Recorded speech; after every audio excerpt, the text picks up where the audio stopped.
집을 위한, 집에 의한 대한민국 집코노미의 모든 것.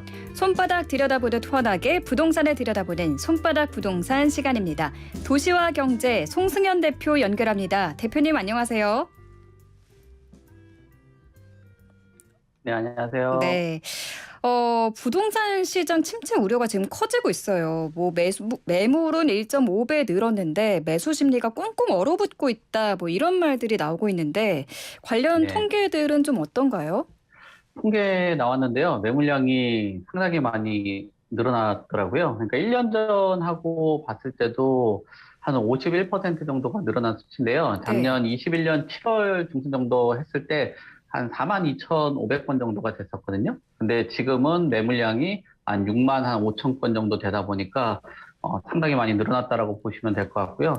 또 올해 들어서 매물이 계속적으로 쌓이고 있는 거예요. 근데 이게 매물이 쌓이고 있다라는 거는 결국은 시장 안에서 매수세라는 것이 상당 부분 위축이 된다라고 볼 수가 있을 것 같고요. 네. 그렇기 때문에 매수가 위축이 됐고 또 거래량은 감소로 이어졌다라고 볼 수가 있을 것 같아요. 그래서 매매 건수 같은 경우도 이런 매물량하고 비슷한 그런 그 추이를 보이고 있는데 이제 지난해 한 11월 매달 한 2천 건 정도 됐던 그 거래량이 2월 달부터는 800건대로 떨어졌고요. 어, 지금까지도 계속적으로 뭐 거래가 활발하게 일어나지 못하고 있는 상황이고 또 매매 수급 지수라는 것도 있는데 7월 셋째 주 같은 경우는 3년 만에 그 최저 수치인 85.6을 기록할 정도로 시장에 있는 부동산 시장, 그 경기 침체 뭐 이런 것들이 시장 환경에서 일어나고 있는 것으로 봐야 될 것 같습니다. 지금 강남구도 4개월 만에 하락으로 돌아섰고 개발 이슈가 있어서 고공행진하던 용산구도 이번 주에 하락 전환했다고 하더라고요. 이쪽 지역구는 네. 어떤가요?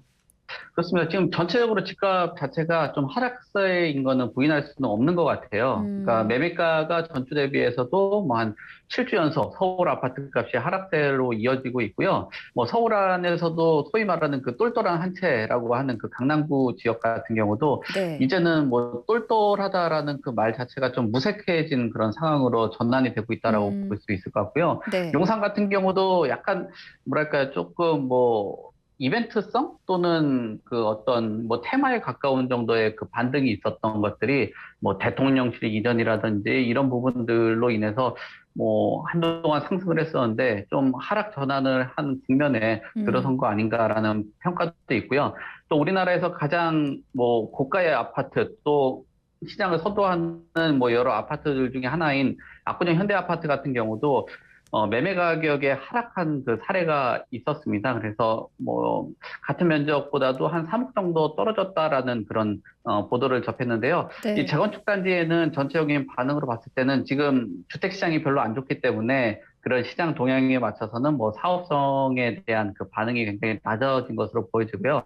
또 음, 지방선거나 대선 같은 것들이 시장에서는 확대 해석을 한 측면도 있거든요. 네. 그렇기 때문에 뭐 이벤트성 반등이라든지 이런 것들은 없지 않나 당분간 뭐 혹시라도 어, 이제 경기 부양을 하는 그 정책적인 그 반등 뭐 이런 것들만 좀 기대를 해볼 수 있는 상황으로 보시면 될 것 같고요. 또 음, 대출을 많이 활용을 했던 뭐 노도강 지역이라든지 이런 것들은 아무래도 금리에 직접적인 타격을 가져왔다라고 볼 수가 있을 것 같아요. 그래서 음, 부동산 시장에 전체적으로 좋지 않은 그 흐름으로 흘러가고 있는데 연말에 기준금리가 약 한 3% 정도까지 될 거라는 예측들이 지배를 하고 있는 상황에서 지금 거래절도 강하고 매수세도 떨어졌고 하락세가 이어지는데 이게 장기간 좀 이어지지 않을까라는 생각을 좀 하고 있고요.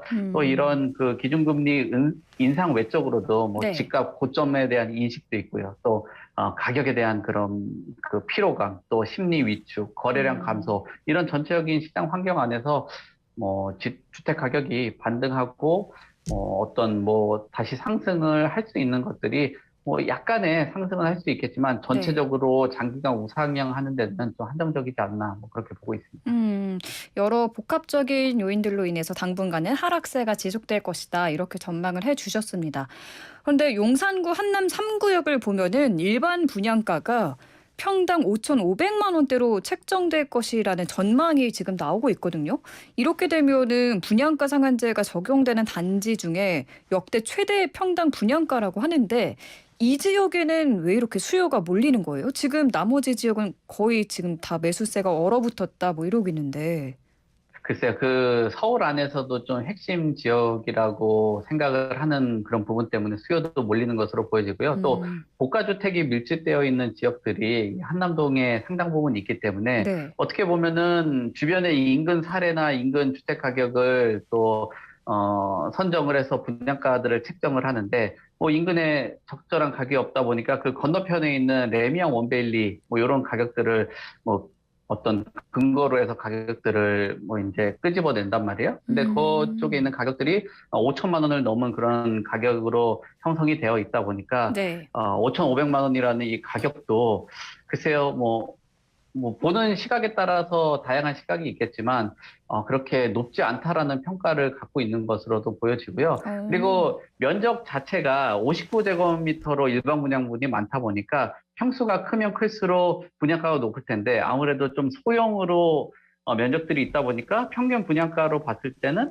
뭐 한 13억에서 한 14억, 15억 이 정도로 형성이 되어 있다 보니까 서울에 뭐 수십억씩 하는 아파트에 비해서 가격, 그러니까 면적을 고려하지 않은 가격만으로 봤을 때는 뭐 좀 이렇게 저렴한 거 아닌가라는 생각도 할 그러네요. 수 있게 느껴지거든요. 네. 근데 참고를 할 부분이 9억이 넘으면은 중도금 대출이라든지 이런 것들이 불가능해지고 또 네. 특별 공급 대상에서 배제가 되기 때문에 음. 뭐 수요자들의 인기도라든지 선호되는 지역인 것은 분명하긴 한데 뭐 이런 것들이 계약이 뭐 착실하게 또 이어질 수 있을까라는 것도 뭐 한번 시장을 한번 살펴볼 필요가 있다라고 좀 보여지고요. 또 이 한남 상구역 같은 경우가 뭐 이 입지만이 갖고 있는 특색을 떠나서 서울 안에 있는 주택 공급이 워낙 메말라 있고 공급 물량이 좀 부족하다 보니까 양질의 입지에서 이런 신규 공급이 일어난다는 것에 대해서 관심도가 뜨겁고 그런 것들이 수요로 뒷받침되지 않았나 뭐 이렇게 보여집니다. 알겠습니다.